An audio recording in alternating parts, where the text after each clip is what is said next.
I did not want to suck at life. My family grew up homeless.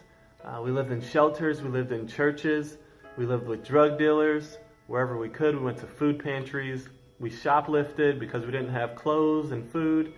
We lived with some crazy people in a crazy environment, some very shady characters. And I just did not want to suck at life, right? And so in fifth grade, we moved around a lot. I went to 5 different schools. And when I was 10 years old, my dad ended up passing away from a drug overdose. And he was a good guy, and he loved me, but he made some poor decisions. And so when I was 10 years old, he passed away. And in the process, he left me some money, and we were able to move out of that environment in Maywood, and we moved to Joliet. And things slowly got a little bit better. And I've always been a competitive person. I hate losing, and I was either good at it or I found a way to win, also called cheating. But I don't do that anymore. I just say, hey, I don't cheat. I just can't be beat, baby.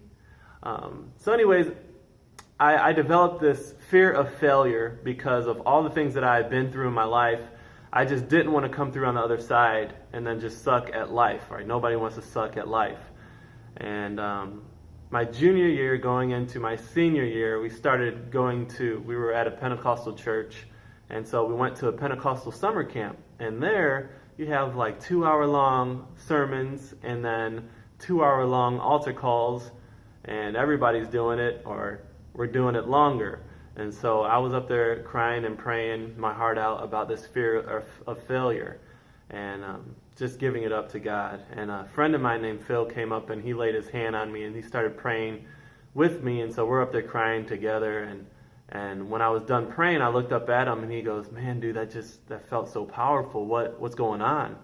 And I was like, "Man, I just don't want to suck at life, man. All this stuff. I don't want to let people down.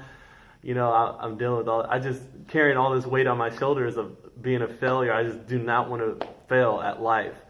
And he's looking back at me with tears in his eyes, and he goes, "Man, that's exactly what I felt I needed to come up here and pray over you about."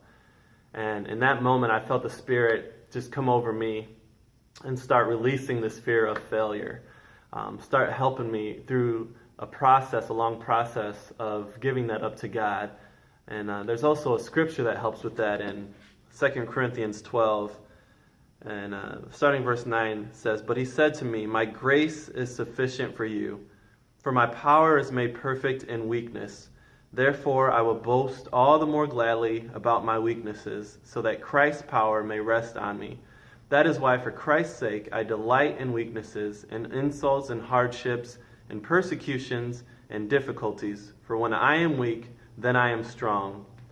And again, I think it's a process of our mind and our hearts changing. When we humble ourselves, when we take a step back from our pride, from all the things that we went out of life, and we realize that it's about giving God the glory and loving Him and helping others discover that reconciliation with Him, we find joy and we find success and we find true life, what God really wants to give us.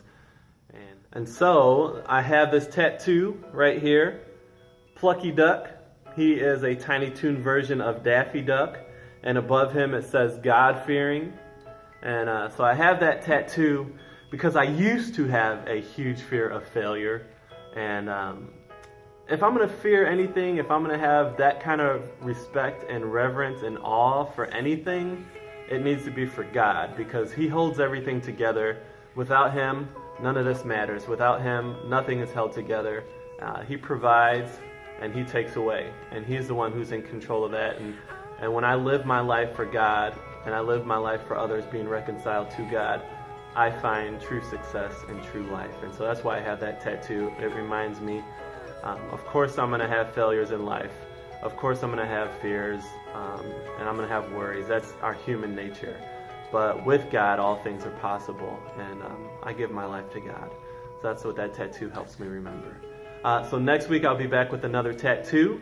What you gonna do, brother? And hopefully it helps you in your life, your ministry, your understanding of Christ, and gives you a little hope for tomorrow.